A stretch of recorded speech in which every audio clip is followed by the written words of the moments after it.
Arthur "Pop" Halloway can't see. Red hydraulic fluid, the boys call it cherry juice, is spraying directly into his face, hot and bitter, blinding him as the Iron Duchess screams towards the French countryside at terminal velocity. The aluminum deck beneath his boots vibrates so violently his teeth are chattering. Somewhere forward, past the bomb bay that's belching black smoke, Captain Sterling Vance is screaming into the intercom, "Bail out! Bail out! This bird is done!" Pop doesn't reach for his parachute. In his left hand, he grips a severed high-pressure hydraulic line. It's whipping like a decapitated snake, spraying the lifeblood of the aircraft across the waist compartment in pulsing arcs. In his right hand, slick with oil and shaking from adrenaline, he holds his standard-issue Army Air Corps trouser belt. Leather. Worn. Worth maybe $2 if you could find a sucker. He has 90 seconds before the mathematics of drag and gravity turn 10 men into a smoking crater. The altimeter is unwinding like a broken clock. 18,000 feet. 16,000. The landing gear dropped when the line blew, creating enough drag to flip the Duchess into an inverted dive. The flaps are frozen. The rudder is sluggish. Vance is fighting the yoke with both hands and losing. Pop can hear him cursing God, Hitler, and the Boeing engineers in equal measure. Buck Miller stumbles past, clawing toward the waist hatch, his parachute half-clipped. "Pop! We gotta go!" "She's coming apart." Pop doesn't answer.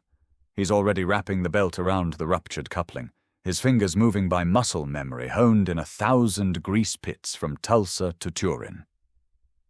The leather bites into the jagged metal. Not enough. He loops it again. Tighter. The fluid is still hemorrhaging, but slower now. Maybe. His vision clears just enough to see the fire extinguisher clamped to the bulkhead. CO2 canister. Pressurized. A stupid idea is forming in his head. The kind of idea that gets you laughed out of a repair shop or posthumously promoted. 14,000 feet. Stop. Before we see if Pop pulls off the impossible, make sure to subscribe so you never miss a tale of wartime grit. Drop a comment below. Where are you watching from, and what time is it in your part of the world? This isn't a story about a dogfight or a daring bomb run. This is a story about the men history forgot. The grease monkeys who fought the war with wrenches instead of triggers. Arthur Halloway is 42 years old. Too old for the draft and too stubborn to stay home. He learned his trade in the Depression, fixing Model Ts with baling wire and prayer. He's analog in a precision-engineered war, obsolete by every measure except one. When the manual fails, improvisation is all that's left. The question isn't whether Pop is brave. The question is, why did he refuse the parachute, and how did a $2 belt save 10 lives? Arthur Halloway learned to fix things because in 1932, nothing in America worked, and nobody had money to replace what broke. He was 14 years old, standing in a dirt floor garage outside Salina, Kansas, staring at a Model T with a cracked engine block that the owner couldn't afford to scrap. His father, a railroad mechanic who'd been laid off when the train stopped running, handed him a ball-peen hammer and a stick of chewing gum. "If it moves, it can be fixed," his father said, tobacco juice staining his chin.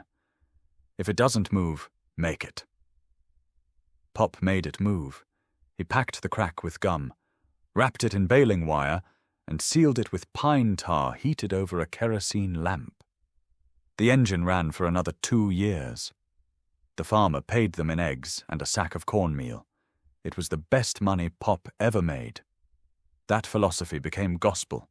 While other boys played stickball or chased girls, Arthur Halloway haunted the wrecking yards and salvage depots, learning the secret language of metal fatigue and oil viscosity.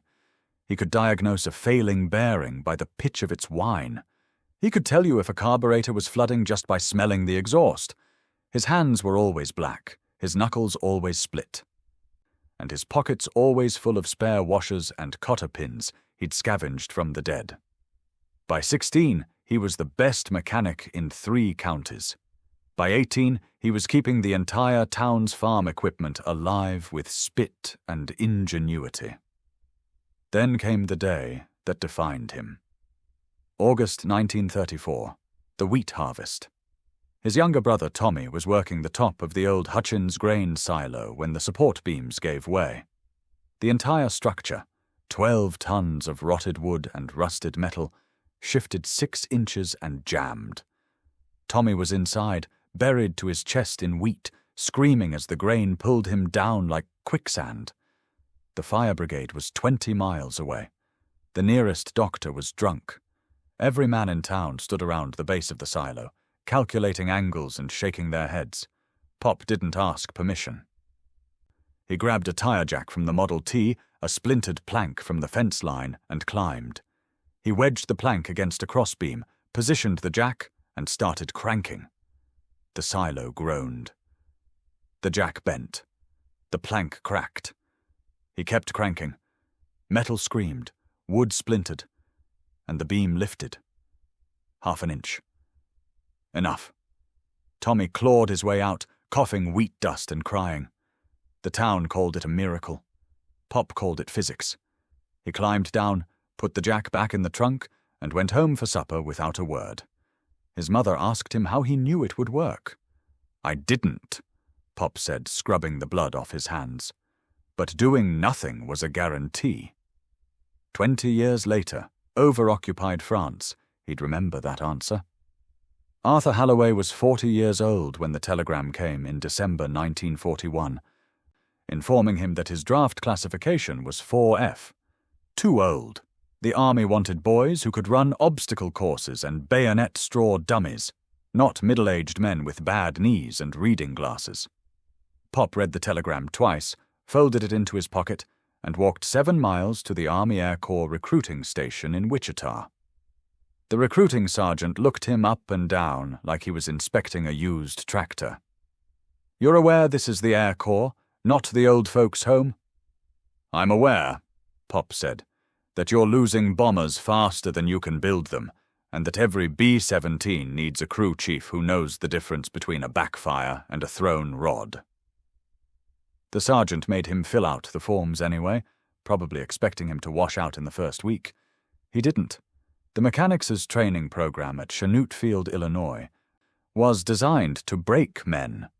18-hour days, written exams on hydraulic systems, electrical schematics, and engine timing that made college engineering courses look like nursery rhymes. Practical tests where you had to rebuild a Wright Cyclone engine blindfolded because combat repairs often happened in the dark or through smoke. Half the recruits, farm boys and factory workers in their early 20s, washed out in the first month. Pop finished top of his class, not because he was smarter, because while the younger men memorized the manuals, Pop listened to the engines. He could hear a timing problem 3 seconds before the instructor's diagnostic equipment registered it. He could feel a hydraulic leak through the vibration in a bulkhead before the pressure gauge dropped. The depression had taught him that machines didn't lie, and that desperation made you fluent in their language. He earned his grease monkey wings, the unofficial patch mechanics wore, a wrench crossed over propeller blades, in August 1942. They shipped him to England 2 weeks later. That's when he learned the unspoken caste system of the Army Air Corps. Pilots were gods. They wore leather jackets and silk scarves, got their pictures in Life magazine, and had their choice of girls at every dance hall from London to Liverpool. Navigators and bombardiers were officers, accorded salutes and respect. Even the gunners, kids barely old enough to shave, were celebrated as warriors. Mechanics were invisible. They worked in the freezing pre-dawn darkness, covered in oil and hydraulic fluid, while the pilots slept. They patched bullet holes and replaced shot-out engines, and prayed their work would hold long enough to bring the boys home. When a crew returned safely, the pilot got the credit and the whiskey. When a plane went down, the mechanics got the blame and the paperwork. Pop didn't complain. He hadn't come for glory. He'd come because 10 men climbed into every flying fortress, and somewhere over Germany, those men would need the skills he'd learned fixing Model Ts in a Kansas dust bowl. He'd come to do the only thing he'd ever been good at, making broken things move.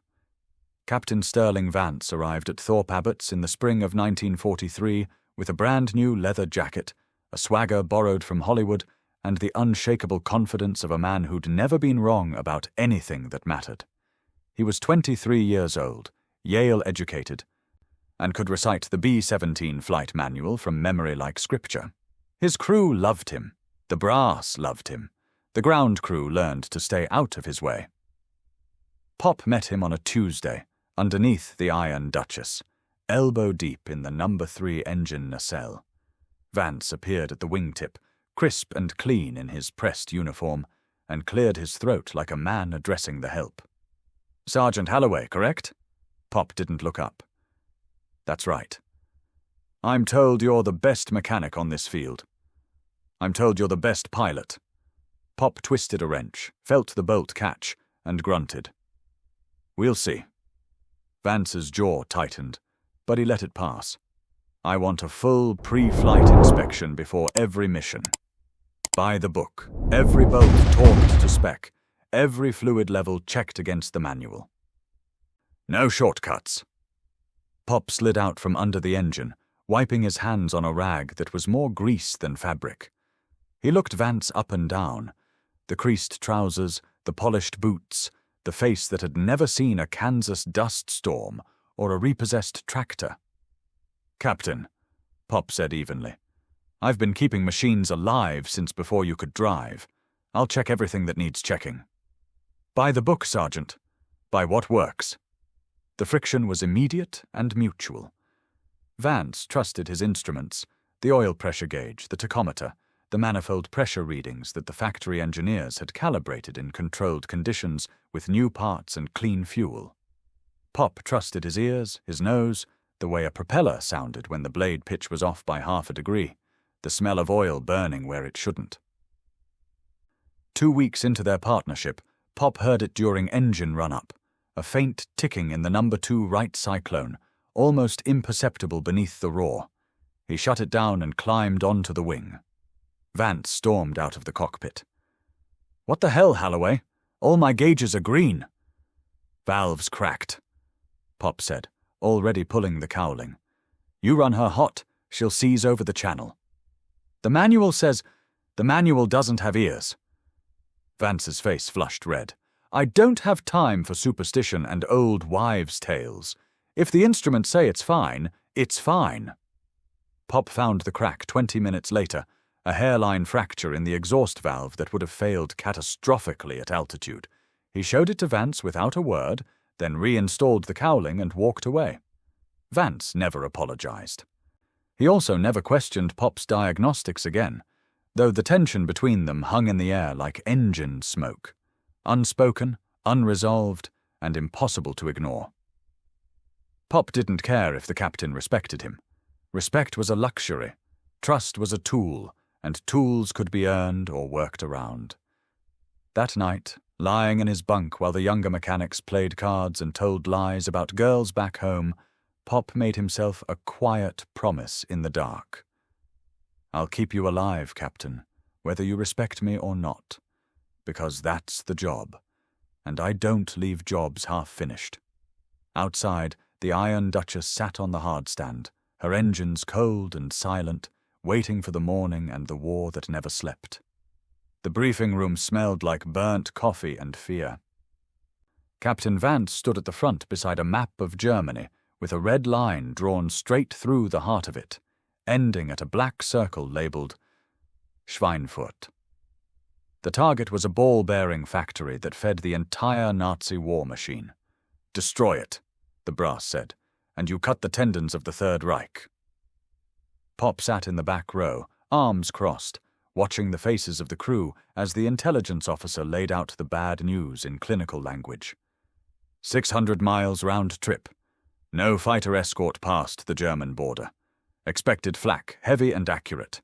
Estimated casualties, 30%. Lieutenant Robert Buck Miller, the bombardier, went pale. He was 19, fresh-faced, still wrote letters to his mother every Sunday. His hands were shaking so badly he had to sit on them. The rest of the crew took it the way men do when there's no choice. Grim silence, gallows humor, the lighting of cigarettes that burned down to nothing between fingers that didn't move. Tail Gunner Kowalski made a joke about updating his will. Waist Gunner DeLuca said he was leaving his poker winnings to his kid brother. Radio operator Finch didn't say anything at all, just stared at the map like he was memorizing the route to his own grave. Vance finished the briefing with the usual speech about duty and precision and bringing the Iron Duchess home in one piece. Then he dismissed them into the cold pre-dawn dark, where the bombers sat in rows like sleeping giants, their aluminum skins slick with English dew. Pop found Buck outside the Duchess, standing beneath the nose art, a buxom redhead in a crown, holding a wrench like a scepter. The kid was breathing too fast, his breath fogging in the air. "First deep mission?" Pop asked quietly. Buck nodded, not trusting his voice. Pop pulled a pack of gum from his pocket, offered a stick. Buck took it with trembling fingers. They chewed in silence for a moment, the only sound the distant cough of engines warming up across the field. "You'll do fine," Pop said. "Vance is a good pilot, crew's solid, and I spent all night making sure this bird's ready to dance." "What if—" "Don't." Pop's voice was firm, but not unkind. "What ifs'll kill you faster than flak. You do your job, I do mine, and we all go home for breakfast." Buck managed a weak smile. "What's your job?" "Keep 7 tons of fire and thunder in the sky long enough for you boys to do yours." As the crew climbed aboard, Pop began his ritual. He walked the perimeter of the Iron Duchess alone, running his calloused hand along each engine cowling. Number 1, number 2, number 3, number 4. At each one, he paused and whispered the same prayer, the one he'd whispered before every mission since Amarillo. "Bring 'em home, Duchess." His palm rested on the number 3 cowling a moment longer. He'd rebuilt that engine twice, knew every rivet and gasket personally. It was running smooth now, but engines were like men. They could lie about how they felt right up until they quit. The engines coughed to life one by one, props biting the air, the entire airframe shuddering with restrained power. Pop climbed aboard last, pulled the hatch shut behind him, and strapped into the makeshift mechanics station in the radio room. Outside, the sun was just breaking over the English countryside, painting the bombers gold. Inside, 10 men prepared to fly into hell. The sky over Schweinfurt bloomed black. From 18,000 feet, the flak looked almost beautiful. Dark flowers bursting into existence, their petals made of shrapnel and physics. Each puff marked a space in the air where a bomber had been or could have been, where 30 pounds of high explosive had detonated with the sole purpose of turning aluminum and men into falling debris. The Iron Duchess shuddered as the formation tightened. 230 B-17S compressing into an aerial armada that blotted out the sun. Pop braced himself in the radio compartment, listening to the symphony of violence, the rhythmic thump of flak bursting outside, the staccato hammering of the waist guns, the whine of German fighters making their passes like angry hornets. Buck's voice crackled over the intercom, artificially calm. "Bomb bay doors open. I have the target. 30 seconds to release." Those 30 seconds stretched into eternity. The Duchess had to fly straight and level. No evasion, no mercy. A sitting target while Buck lined up the crosshairs on a factory that 20,000 German gunners were paid to protect. Pop felt every second in his teeth as the flak crept closer, the bursts tightening around them like a closing fist. "Bombs away!" The plane lurched upward, suddenly 6,000 pounds lighter, and Vance threw the yoke hard left to brake formation and dive for speed. Pop exhaled for the first time in a minute. The worst was over. They'd made it through the sound was wrong. Not an explosion. Worse. A wet, metallic puncture, like a nail gun fired into an oil drum. Pop's head snapped toward the sound. Somewhere beneath his feet, something had just died. Then the shimmy started. It began as a vibration in the deck plating, subtle at first, like a washing machine with an unbalanced load. Within 3 seconds, it escalated into a violent lateral shudder that rattled Pop's molars and sent unsecured equipment clattering across the compartment. The entire airframe was torquing, the wings flexing in ways Boeing never intended. Vance's voice exploded over the intercom. "I've lost hydraulics. Controls are dead. Repeat, controls are dead." Pop was already moving. He lurched aft toward the ball turret, where the hydraulic reservoir was mounted in the belly of the aircraft. What he saw made his stomach drop. A 20 cannon shell, probably fired from a Focke-Wulf making a belly pass, had threaded an impossible path through the wheel well, bypassing structural ribs and control cables by fractions of an inch, and punched directly into the main hydraulic reservoir. Cherry-red fluid was spraying everywhere, pressure bleeding out in pulsing jets. The landing gear had dropped from the loss of pressure, creating massive drag. The flaps were frozen. The rudder was barely responding. The death shimmy intensified. Metal screamed. Rivets popped. "Pop, talk to me!" Vance was fighting the yoke with both hands, his voice climbing an octave. Pop stared at the rupture, at the severed high-pressure line whipping like a decapitated snake, and did the math in his head. No hydraulics meant no control. No control at 18,000 feet meant a 9-mile spinning coffin. 14,000 feet now. They were already falling. His hand went to his belt. Vance's voice came through the intercom like a death sentence. "Bail out! Bail out! All crew, abandon aircraft!" The order triggered chaos. Pop heard the scramble, boots on metal, the snap of parachute harness clips, Buck's panicked breathing over the open mic. Through the bulkhead he could see DeLuca clawing toward the waist hatch, Kowalski abandoning his tailgun position. The ball turret gunner was already cranking himself up and out, hydraulic assist be damned, 12,000 feet. The altimeter was unwinding like a broken watch. Pop didn't move toward his chute. He was staring at the ruptured hydraulic line, at the landing gear hanging down like broken legs, doing math that had nothing to do with hope and everything to do with physics. The gear doors were open, creating a drag coefficient that had turned the Iron Duchess into a falling brick. The asymmetric airflow was causing the shimmy, a lateral oscillation that would only get worse as they lost speed and altitude. If half the crew bailed out now, the weight distribution would shift aft. The Duchess would tumble. Nose over tail, the centrifugal force would pin anyone still inside against the bulkheads like insects on a windshield. They'd die listening to their friends' parachutes snap open in the clean air outside. Pop's hand closed around the intercom switch.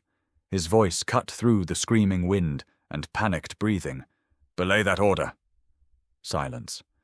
Shocked, disbelieving silence. Vance's voice came back, raw with fury and fear.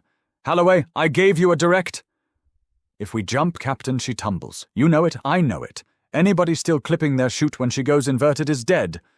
Pop's voice was steady, hydraulic fluid dripping from his chin. "The gear's down, the drag's asymmetric, and physics doesn't take orders." 10,000 feet. "There's nothing to fix, Sergeant. The reservoir's blown. We have no hydraulic pressure." Pop was already yanking his belt free from his trousers, the leather coming away slick with sweat and oil. His other hand reached for the fire extinguisher clamped to the bulkhead. A red cylinder stamped CO2, pressurized to 850 psi. "Give me 90 seconds, Captain." Pop's fingers were already wrapping the belt around the severed coupling, his mind 3 steps ahead, calculating wrap tension and seal integrity. 90 seconds or I'll jump myself. Holloway, that's insane. So's dying over France when we got England 40 miles that way. Pop cinched the belt tight, leather biting into jagged metal. "I didn't keep this bird flying for 6 months so she could become a lawn dart. Hold her steady and give me 90 seconds. The intercom went silent, except for the whistle of wind through holes that shouldn't exist and the groan of overstressed aluminum. Then Vance's voice, quieter now, the voice of a man making peace with the impossible. "You've got 60. After that, I can't hold her." Pop didn't waste breath on a reply. The belt was wrapped.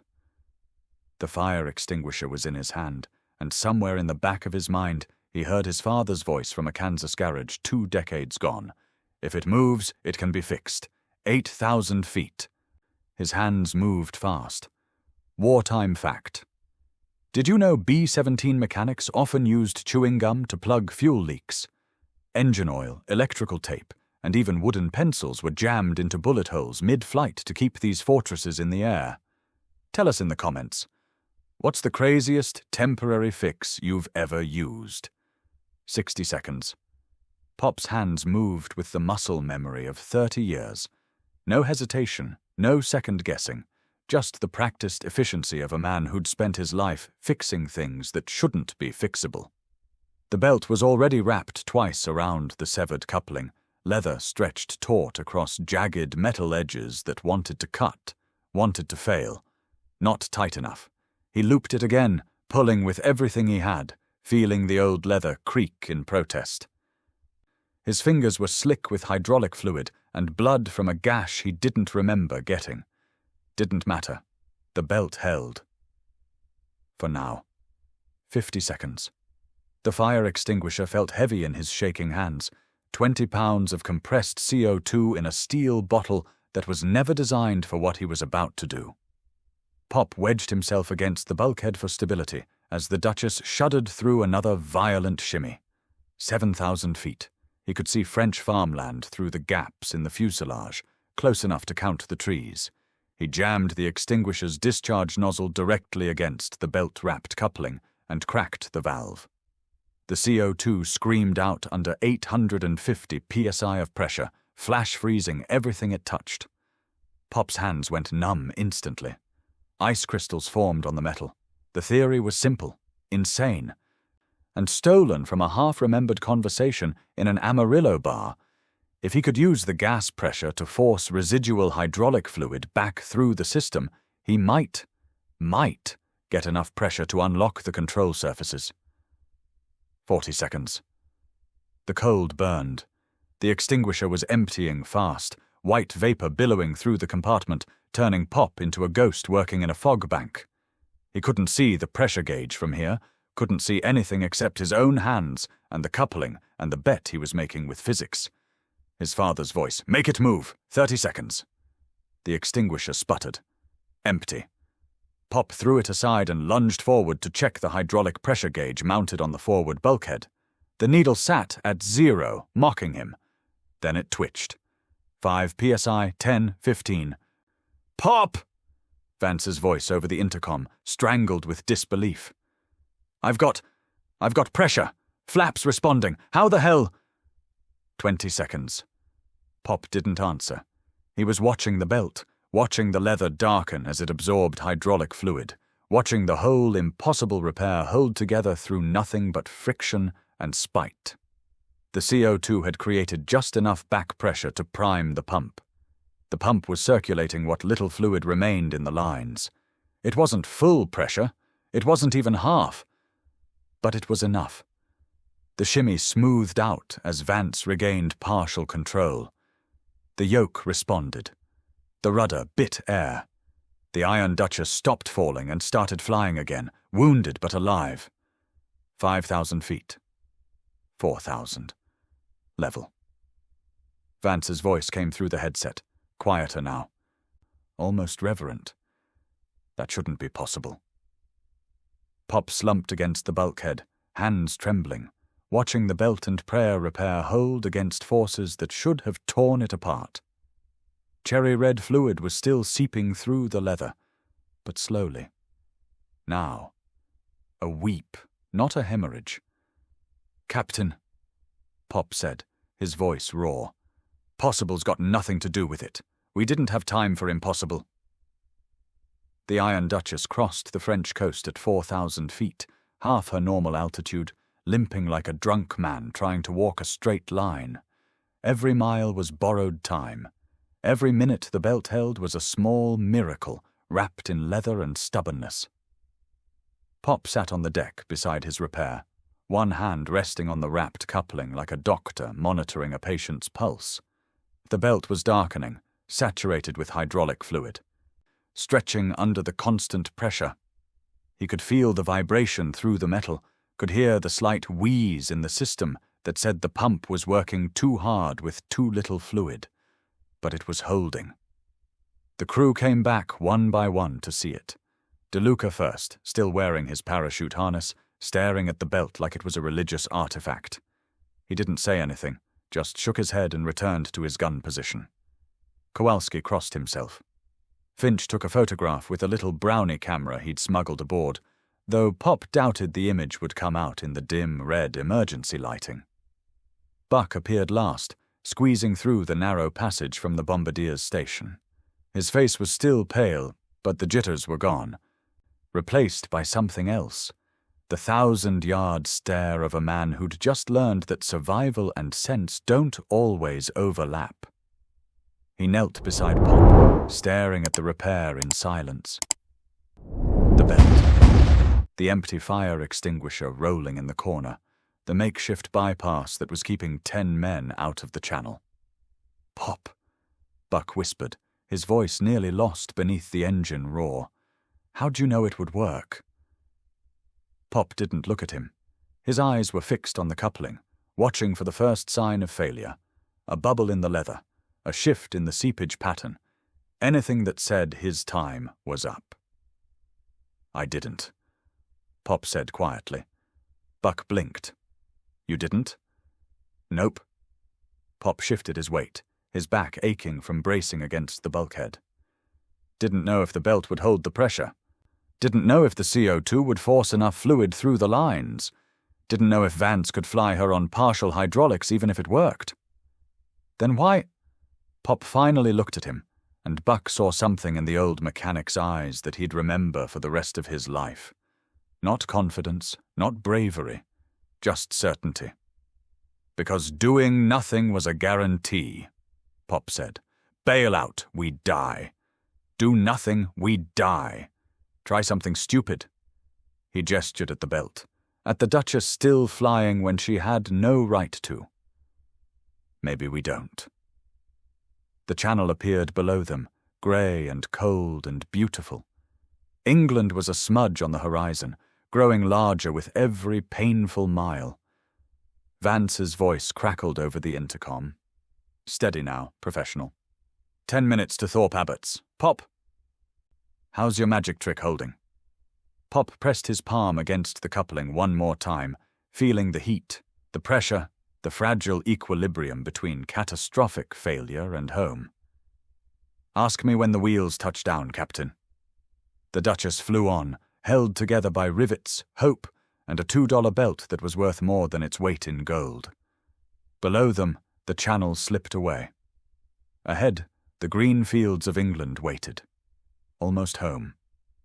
The landing gear went down, manually.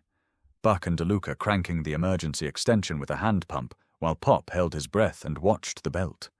The leather had stretched another 1/4 inch, saturated and slick, holding on through pure defiance. When the wheels locked into place with a metallic thunk that rattled through the airframe, Pop allowed himself to believe they might actually make it. Vance brought the Iron Duchess in like a man landing on eggshells. No hydraulic brakes, no flaps for extra drag. Just gravity, geometry, and a pilot who'd aged 10 years in the last hour. The wheels kissed the runway at Thorpe Abbott's harder than anyone wanted, bounced once, then grabbed. The Duchess shuddered, slowed, and finally rolled to a stop 3/4 of the way down the tarmac. Silence. Then the engines coughed and died, and Pop heard the most beautiful sound in the world. Nothing. No flak, no fighters, no wind screaming through holes in the fuselage, just the tick of cooling metal and the ragged breathing of 10 men who shouldn't be alive. The ground crew swarmed the plane before the props stopped turning. The crew chief, Master Sergeant Kowalski, no relation to the tail gunner, climbed into the waist compartment, took one look at Pop's repair, and went absolutely still. "Jesus, Mary, and Joseph," he whispered. By nightfall, every mechanic on the base had come to see it. They stood in a semicircle around the coupling, staring at the belt like pilgrims at a shrine. Someone tried to remove it for inspection, but Pop stopped them with a look. "Leave it," he said. "She earned it." The commanding officer found Pop in the mess tent an hour later, nursing his third cup of burnt coffee and trying to get the shaking out of his hands. Colonel Hastings was a West Point man, spit and polish, the kind who believed in regulations and commendations. "Sergeant Halloway," he said, pulling up a chair uninvited, "I'm putting you in for a Distinguished Flying Cross." "What you did up there?" "No, sir." Hastings blinked. "Excuse me?" "Respectfully, sir, no." Pop took another sip of coffee, grimacing at the taste. "I didn't fly anything, I just fixed what broke. That's the job." "Sergeant, you saved 10 lives with a belt and a—" "Just coffee, sir." Pop met his eyes, tired but firm. "And maybe a new belt. Mine's a little worse for wear." The colonel stared at him for a long moment, then did something unexpected. He smiled. 3 days later, Pop's belt appeared in the ready room, mounted in a simple wooden frame above the mission board. Someone, probably Finch, had painted a small brass plaque below it. "The $2 fix that beat $1 million war. Sergeant Arthur Pop Halloway, Iron Duchess, Schweinfurt, 1943. Pop saw it once, shook his head, and went back to work. There were 23 other B-17S on the field, and every single one of them needed something fixed, adjusted, or held together with ingenuity and spite. The belt stayed on that wall for the rest of the war.